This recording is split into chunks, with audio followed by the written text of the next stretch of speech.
بسم اللہ الرحمن الرحیم۔ شروع اللہ کے نام سے جو بڑا مہربان نہایت رحم والا ہے۔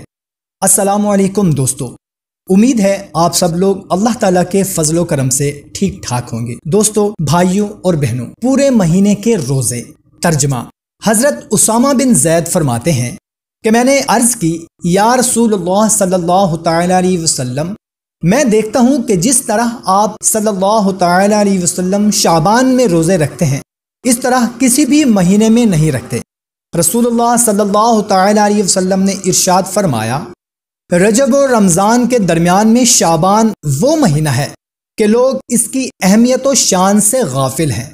اس میں بندوں کے اعمال رب تعالیٰ کے حضور اٹھائے جاتے ہیں، اور مجھے یہ پسند ہے کہ میرے اعمال اس حال میں اٹھیں کہ میں روزہ دار ہوں۔ تو بھائیوں اور بہنوں، کوشش کریں کہ شعبان المعظم میں زیادہ سے زیادہ روزے رکھیں، اور خاص طور پر 15ویں شب کا روزہ لازمی رکھیں۔ کوشش کریں کہ زیادہ سے زیادہ عبادت کریں۔ امید ہے آپ کو ویڈیو پسند آئی ہوگی۔ اگر ویڈیو اچھی لگی ہو تو اپنے دوستوں کے ساتھ لازمی شیئر کریں۔ مزید ویڈیوز کے لیے چینل کو سبسکرائب کریں، دیکھتے رہیں۔ ملتے ہیں ایک نئی ویڈیو میں، اپنا خیال رکھیے گا۔ اللہ حافظ۔